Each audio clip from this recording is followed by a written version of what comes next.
Call to order the Santa Barbara City Finance Committee meeting for February 13th, and we only have one thing on our agenda, which is the solid waste rates and billing system simplification. Mr. Samario, can you introduce this? Yeah, just some introductory comments. Bob Samario, Finance Director. So you may recall several weeks ago we were here, it was before December 31st, we were here to present to you a proposal to simplify the rates for solid waste, trash, and what's driving it is the fact that we need to upgrade our billing system that includes the billing for water, trash, and wastewater, and that because of the complexity around our trash rates, we needed to simplify them, and because with that upgrade, we won't accommodate all the adjustments and customizations we made to the existing system. You asked us to come back to give you more details on what's really making it complex, and also to give you some examples of ratepayer impacts. So what's it going to do to some ratepayers? Even though it's revenue neutral, or we proposed it to make it revenue neutral, it was going to have some impacts on some ratepayers. Some were going to save, some were going to be impacted. Since then, we started looking at our rates for next year, independent of the rate simplification. What are the needs going to be for next year? And it occurred to us that even before we consider these impacts, that we will likely be having to raise rates pretty substantially next year. And we thought, you know what, maybe the timing of the rate simplification is not great, because even though it's not across the board, there would be some people who would have to pay not only the standard rate increases that we're going to talk about next year, but then on top of that, these impacts caused by the rate simplification.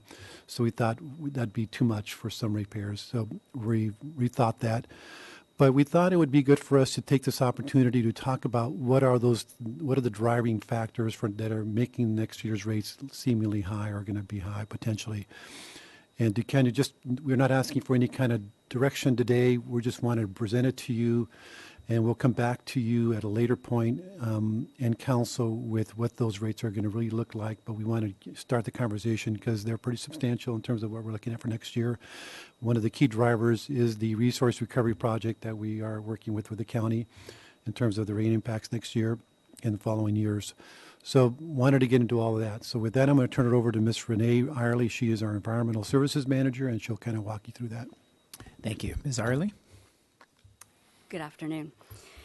So thank you. As Mr. Samario noted, today we'll be going first over the preliminary rate calculations, and then I will also give you some additional information about the rate restructuring that we'd like to be working on over the next year or so, and work on getting that implemented. So, would you like me to drive? Thank you. Thanks. Okay, so a little bit of background on the potential solid waste rate increases. To take you through a timeline over the last year and a half. The Tahiguas Resource Recovery Project was approved by Council in December 2016. And in that, there was an increase of tipping fees that was going to be projected to set over a 3-year phase. Year one, $99 per ton. Year two, $110 per ton. And year three, with an estimated $121 per ton. In March of last year, 2017, the county learned that the project was partially sited in the coastal zone. So this delayed the project by a year and ultimately increased the cost. We were informed the first year tipping fee of $99 per ton was going to be enacted for fiscal year 18 regardless. At the June 2017 public hearing that set our fiscal year solid waste rates, Council directed staff to implement a partial increase, that was 2.1% increase, to cover the contractual costs of living increases incorporated into the Marburg contract and the Agroman contract. But we were to suspend the additional amount of the increase pending further notice. So during the fall of 2017, staff met with county several times to learn more details about the project, the delays, how they were restructuring the project elements, and the increased costs and how they were determined. Around that time, in sort of late October, early November, council directed staff to begin payment of the tipping fees for that to come out of the solid waste fund reserves. So as a part of the redesign of the project that the county was working on, there was additional EIR work that needed to occur. And in December 2017, the CEQA analysis was challenged. And it's right now in the initial phases in the court system. We're not quite sure how this is going to delay the project, but we do know that there will be impacts from that. In particular, financing can't be pursued until the project is no longer in litigation. The county has verbally communicated that the fiscal year 19 tipping fee will increase to the $110 per ton as prescribed in the original scope of the project. So we're in the process of setting up additional meetings with them to learn more about the project delay and impacts. So today I want to lay out sort of what that potential increase will look like to the Santa Barbara customers. And we'll bring back more information next month as part of our Prop 218 rate setting process. And we also plan to bring forward a more full report to the full council this spring. So this is a breakdown right now of the way the solid waste rate increase will look based on the funding. The first line item is the annual cost of living increase at part of the Marburg contract at 2.59%. This is the regional CPI that we use per the contract. It is higher than last year, about 1% higher. The second line item is the tip fee increase to $99 per ton. This almost 8% increase will take us from the fiscal year 17 rates on which we were initially paying for both trash and recyclables up to $99 per ton across the board for those materials. That third line item is the differential that is being proposed to bring the $99 current tipping fee up to the $110 per ton tipping fee for fiscal year 19. And then every year we have a minimal increase for the public container project. This is a refurbishment and replacement of all 1,400 containers that are out on the streets in Santa Barbara. So this will potentially end up around 13.7% rate increase for the community. So I wanted just to make sure we were clear on the second row there, the almost 8%, because we funded the payments to the county going from whatever those tipping fees were to $99 a ton for all materials. So we paid for that out of reserves this year. In order to not continue to use reserves, we need to increase rates to kind of get back to a sort of a normal basis before we consider any other rate increases that are scheduled for next year. So that just brings us back to where we would have been July 1 of this fiscal year had we paid for those increased tipping fees from rates. Make sense? Mm-hmm. So just to reset everybody's memory about most recent history, going back, we typically raise the fees for the new fiscal year so that they begin in the new fiscal year, July 1st. Right. Going back last year to July 1st, what was the rate increase then, or was there a rate increase? Yes, it was 2.1%, and it was really just to cover the contractual obligation that we have with Marburg's contract to raise their portion of the fees by CPI. Okay. So that was the CPI number at the time. And so we're anticipating this CPI number here for the next fiscal year. 2.6, yeah, a little higher. Okay. And before we move on, this might be a good time if you wanted to have any additional questions about this section. Are there any questions from Ms. Irely? Councilmember Dominguez? Thank you. The background you gave us, there was one thing that I wanted you to refresh my memory on, if possible. I thought I remember from a previous report during this time span there was some property purchase, and I can't remember if that was because they had to move some of the facilities because of the coastal zone map question. I remember there was I think it was in the $1 million range. Yes, thank you, Committee Member Dominguez. As part of the project to create a buffer along Highway 101, there were, I believe, 2 parcels that were purchased as part of the overall project. And do you remember what the price was? And is that part of the tip fee increase category? So I don't remember the price of those parcels. It was in the millions of dollars. That is not factored into what was set in per the agreement with the county on this project, which was to not go to $99 per ton, to $110 the second year, $121 in the third year.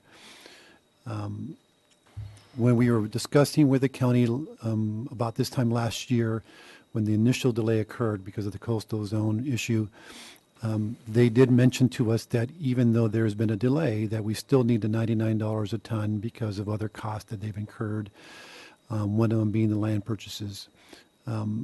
We've not seen details behind that, so their reasoning for why they need $99 a ton is just, we've not seen any backup for that.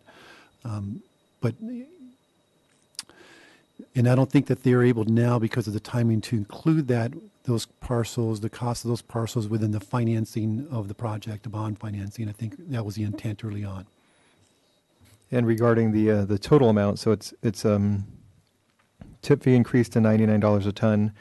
What's the total amount of money? How many tons are we talking about? And so what's the ballpark figure there, if we have that number? For our city, we are committed. There's a range of somewhere between 75,000 and 90,000 tons per year.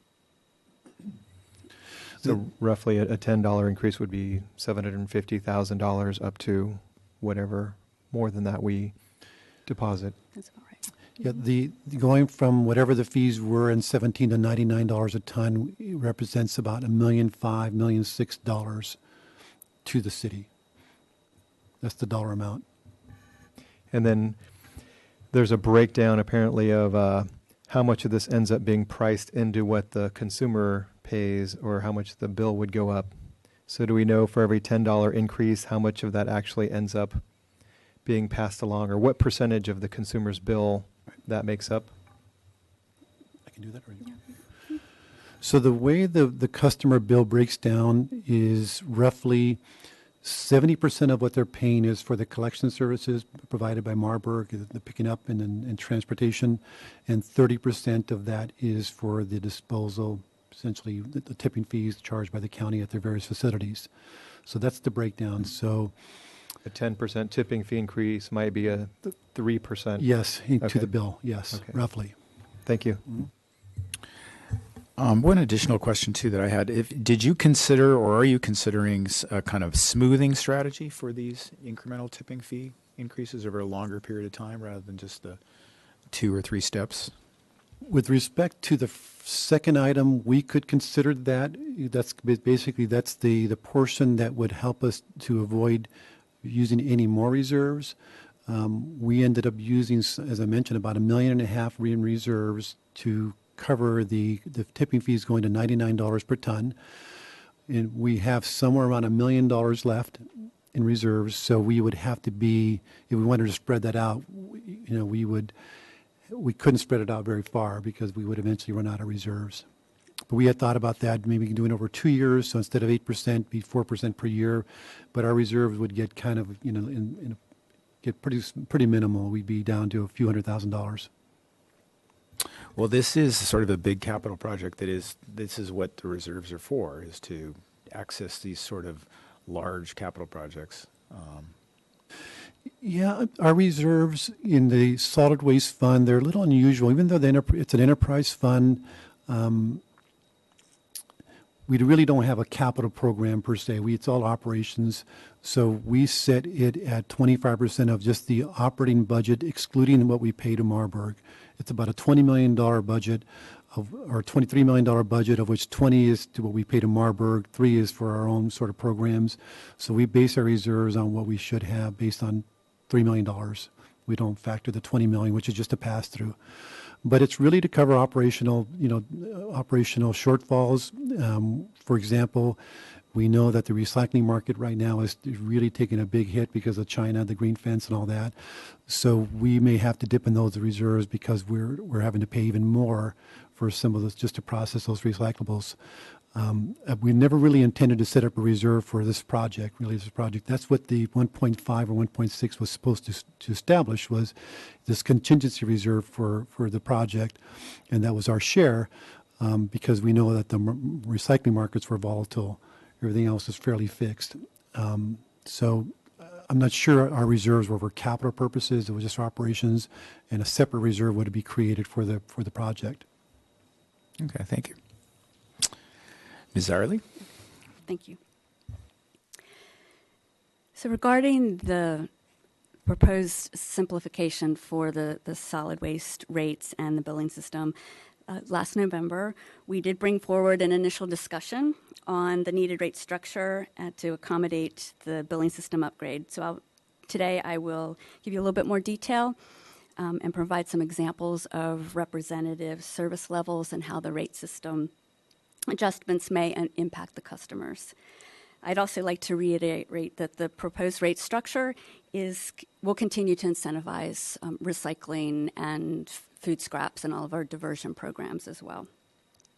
So conceptually, this chart in front of you just shows how the rate simplification translates to the customer and shows the modification to customer sectors.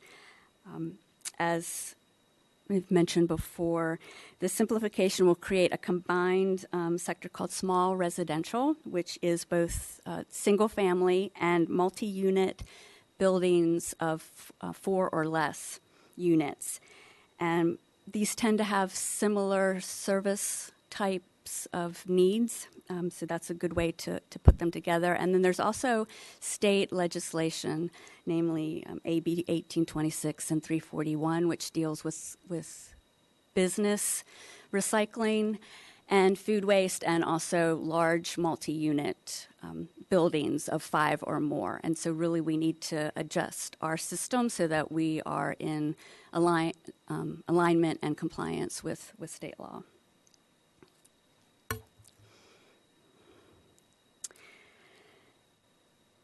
So CIS is the name of the utility billing system that we use here at the city, and it is slated for a major upgrade.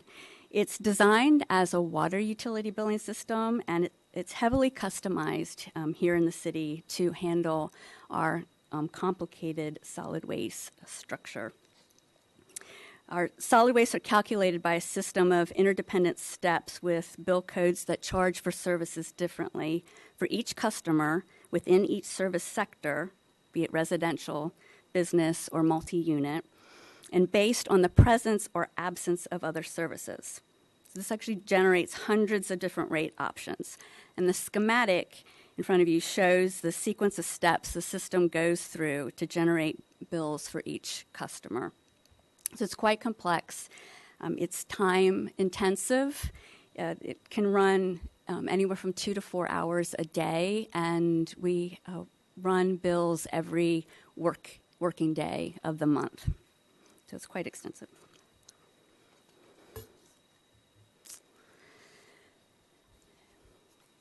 The next slide shows the schematic for our proposed calculations. And what would change and what would happen is that we would establish a predictable, straightforward calculation which would use a standardized set unit price, which is then dependent only on each size of container and the number of times it's serviced per week, again, and based on service type, whether that's trash, recyclables, or food scraps. So it would dramatically simplify the way these bills are calculated every month.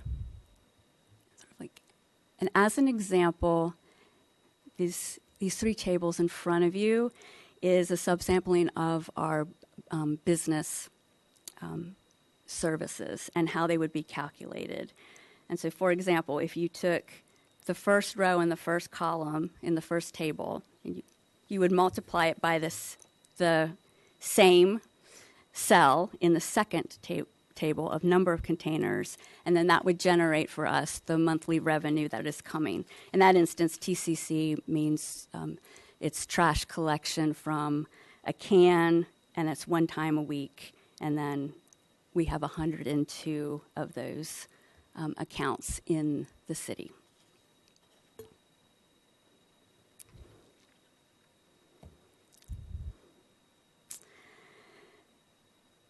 So this table and the one on the following slide are showing the representative customers in multi-unit buildings right now from units of anywhere from 2 to 10, and then a subsampling of some of the larger multi-unit buildings to sort of demonstrate what may be happening with them while we go through the rate structure in terms of their bill calculations.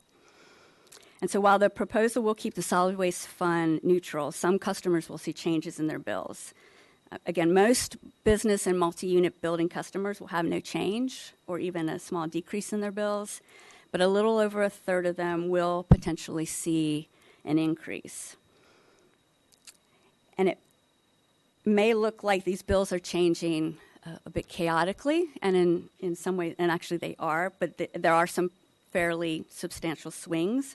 They actually reveal the current system's sort of inability to apply a consistent per unit code cost, and that's why we need to make the change. This will allow us to have consistency across all of the customers of what that per unit price looks like, and a lot more predictability for the customer. So I just also like to point out, this isn't uncommon for systems to develop these inconsistencies as they evolve over time. So you start adding programs or other regulatory drivers, and you start adding them into the system, you can end up with some of these irregularities. Councilmember Dominguez. Thank you. So what is the units where it's 1, 2, 3, 4? Is that how many housing units there are? Yes, that's correct. So why is the 3 multi-unit proposed bill 22% more? So that's a good question, Committee Member Dominguez. That is sort of one of the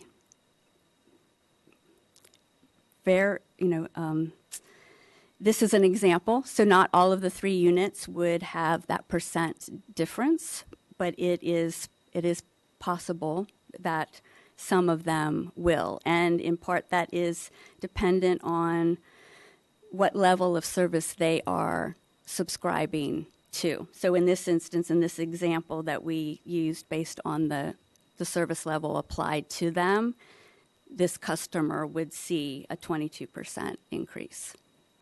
But we would have others that were 3 units that might only have a 5% difference of increase. And is this because it's going back to these codes where these people might be on a slope and further from the yes, further from the driveway, or yes, further that's from part of it. Marburg? It's sort of like all of the if-thens that are going into calculating what that specific service might look like at that unit.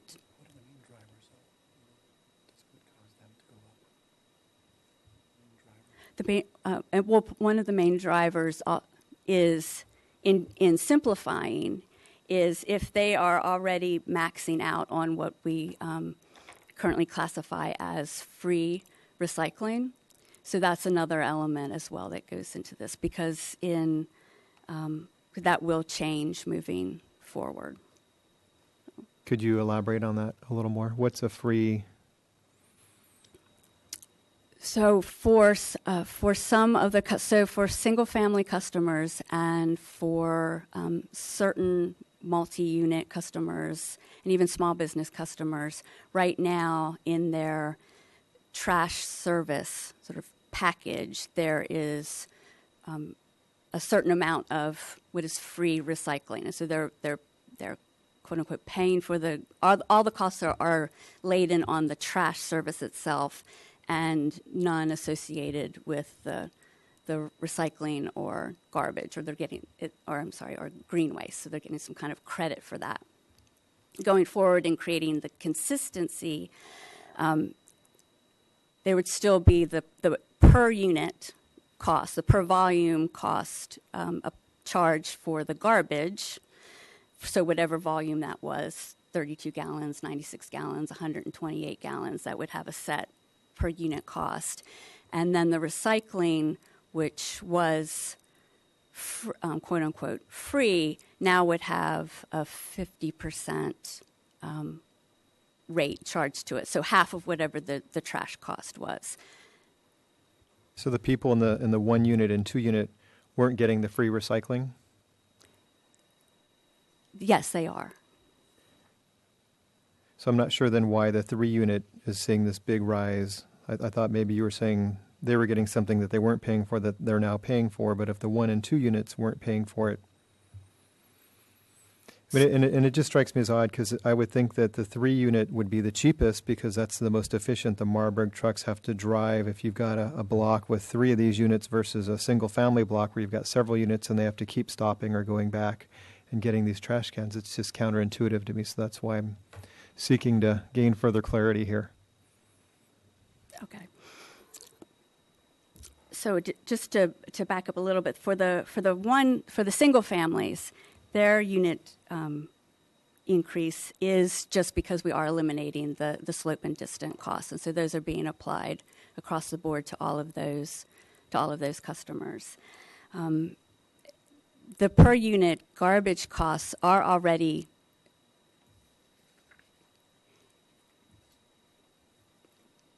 the idea of bringing them back to. Let me see how I want to explain this. The cost for Marburg to collect them, you're right. I mean, it does have a per unit cost associated to that once they get to the street. So that's how we are trying to standardize across all of the customers so that some actually aren't paying more for that cost, if you will, of getting the truck to the street to pick up the container. So in one of these situations, the truck's not going to the street to pick up the container? No, they all are. And what it would do is actually equalize it amongst every garbage container that is set out. So whether you're setting out 1 or you're setting out 5 of them, it is evenly distributed across all of them. Whereas right now there's less uniformity across all of those containers that are on the street. I still don't get it, but for the purpose of moving on, I'll come speak with y'all between now and the next No, I think this meeting. is important. So I guess what we're trying to get to is, what we're seeing is that the biggest impact is going to be to the larger multi-unit category. Is that true? Actually, it's a sort of mid-size. Mid-size, the mid-size. 5 to 10. And why is that? Explain why is it that the mid-size multi-unit are going to see the biggest impact versus a single-family resident or even a small multi-unit complex? Those mid-size, the 5 to 10s are because right now they are maximizing what that free recycling and green waste collection is. And so in reestablishing the per unit price going forward, the amount of service that they have right now as calculated today would increase because now they would be paying for some of that recycling.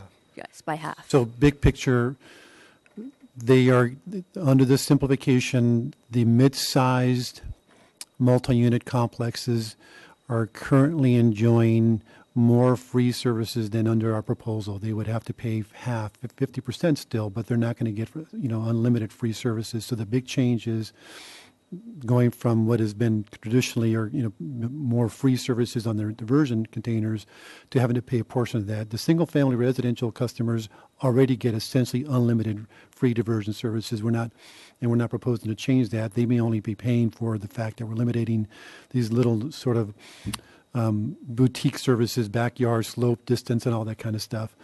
So they have minimal impact. But those customers, primarily mid-sized, multi-unit customers, they're going to see a diminishment in free diversion services, but still going to be lower than trash. It's going to be 50% of the price of trash for those containers, but it's more than what they were paying in the past. And so some will win, some will lose, but those who are going to lose are going to be that category of multi-unit customers.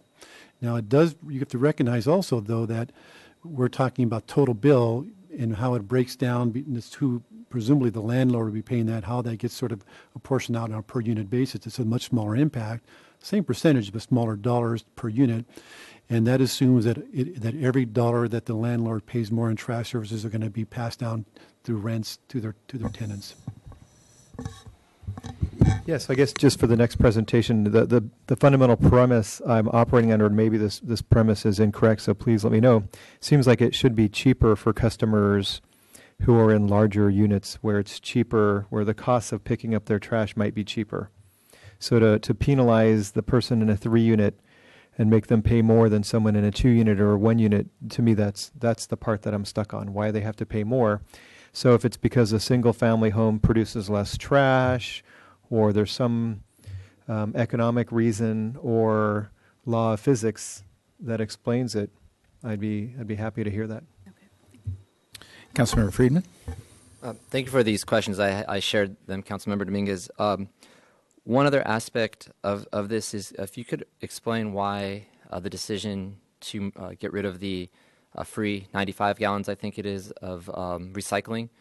And the other question I had regarding, say, the 23%, and then going down to the 5 and 6, where it's as high as 41. And if I'm understanding what you're saying, is some will be lower and some will be higher than that, because those are those averages of those types of categories. Say the one that we're talking about, the 3-unit, is 22.7 the average? Because you said some would only get, some 3 units would only get maybe a 3 or 4. But does that mean that some are going to get like a 50 or 60% increase? And then the other is, again, why the decision was made. I just want to understand, to get rid of the free recycling. Thank you, Committee Member Freeman. So yes, these aren't. What do you see is representative. These aren't averages yet. There will likely be customers who are higher or lower if you use the 3-unit as the 22 with the 22% as an example. The reason why the recycling, again, the sort of quote unquote sort of like no cost recycling is going away, is to allow the system to be able to calculate rates in a much more efficient way. Given that we are, for the majority of our business customers and our mid to large multi-unit customers, currently the way they are billed is with a 50% discount for recycling or for green waste or for food scraps. And that, in pulling the sort of 5 to 20-ish 5-unit, as an example, buildings into that system, the rate calculations would be applied in the same way. It's again really a way to standardize and ultimately clarify to a customer how they're being billed and what exactly they're being billed for. We also do know from a good number, a majority of these customers sort of in this kind of 5 to 10 unit range aren't necessarily right-sized for the service level that they have. So while they may be maxing out their recycling to sort of like minimize their bill, it's not necessarily really adequate service or maximizing even the potential diversion that they could be doing at that building. They're just using the system as it's currently set up. So part of this sort of like multi-pronged effort, even before we move to a rate simplification, is to work with these customers whom we've identified to actually evaluate what their waste generation is at their facility and be able to move them into an overall system of garbage and recycling and compostables like service that really saves them money and is maximizing the materials that are being diverted. Because right now, there's really, even though there's this free 95-gallon recycled cart, that's likely a really, small percentage of what they could be recycling at that facility if they were right-sized. Okay, let's keep going with the presentation. So just real quick, the good news is, again, we're going to eventually have to get there. We just don't think it makes sense because of the other challenges to the rates to get there starting July 1. So these are good questions and good conversation. We'll keep bringing this back, and we'll bring it back later because we'll eventually have to do something like this in order to accommodate the upgrade to our CIS billing system. But it is complex, and obviously you have a lot of questions, and we'll be happy to answer those in the future. Yeah. And we are actually at the end of the presentation. So really the challenge you have is that you have competing goals. You're trying to simplify the billing system because it's become, over time, it's unwieldy, mechanically, it takes too much time, takes too many resources. It's extraordinarily difficult to explain to a customer because it's hard to explain to us. At the same time, you're trying to increase diversion, and so you're trying to create price incentives that make people choose to recycle as opposed to dispose of trash, and those things are in tension. They just have to be. There is no truly free service. There's a subsidized service, and we're charging folks who are bringing materials to the landfill as opposed to recycling. We're charging them more to make the recycling cheaper. And this is intention, and it's a complicated formula, and you're getting our temperature about these things. And I think the last time we talked about this, I encouraged you to talk to the folks at the Community Environmental Council because they're very interested in this on the policy side regarding recycling and diversion, and just want to make sure that they're aware of the complexities and the challenges and the tension between these dual goals, and that they're engaged in the conversation, and we don't have a big surprise at a hearing in the future when they say, wait a minute, this is changing diversion rates in some unintended way. So that's my only addition to the conversation.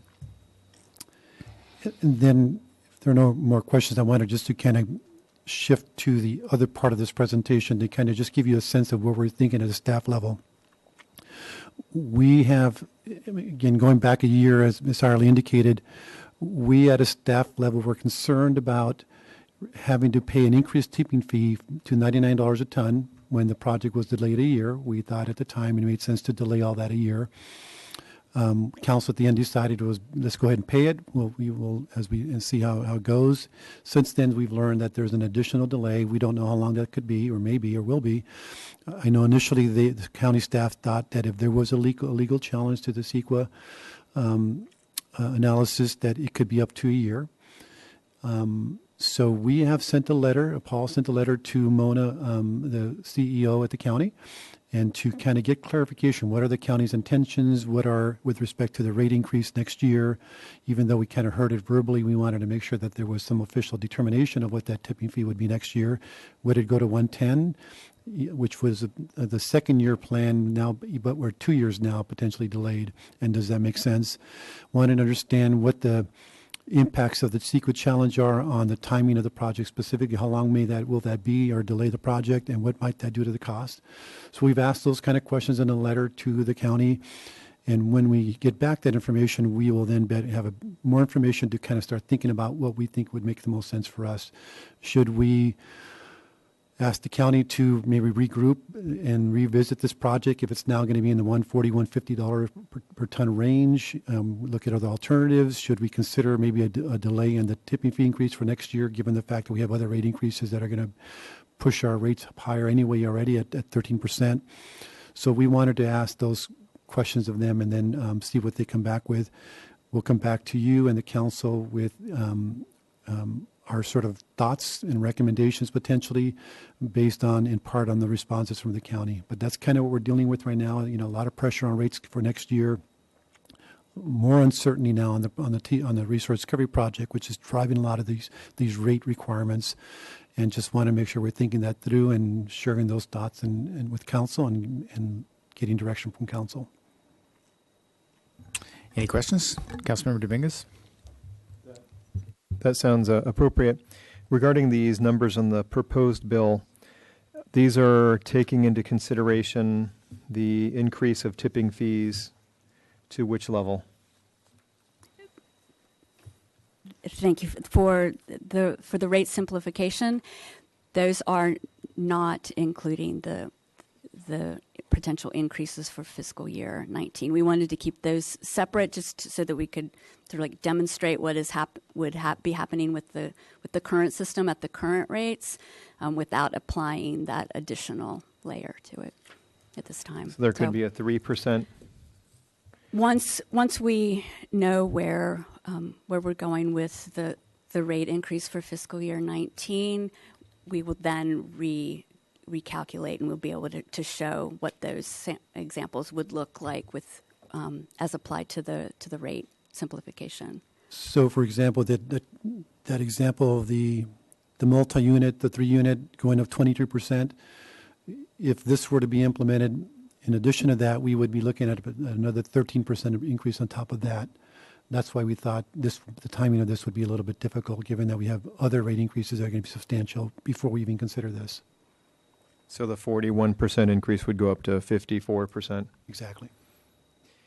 And do these all zero out then in terms of, if is this just a graphic display of just the simplification? Do these zero out, or does that actually give us a net increase in revenue? Overall, for the system, it would be revenue neutral. So, Okay. Yeah. Mm-hmm. And do we know where our prices are relative to comparable cities at this point? I'm glad you asked that question. We're actually in the process of doing a rate comparison across the area. Okay, great. Bring So that back next time. that'll come back next time. Thank you very much. Thank you for bringing this back to us and pivoting pretty quickly. And I know it's a tough situation with the uncertainty with what's happening with Tehigwas, so thank you very much. Thank you. Any other questions for staff? Okay, thank you you. for the presentation, and we are adjourned.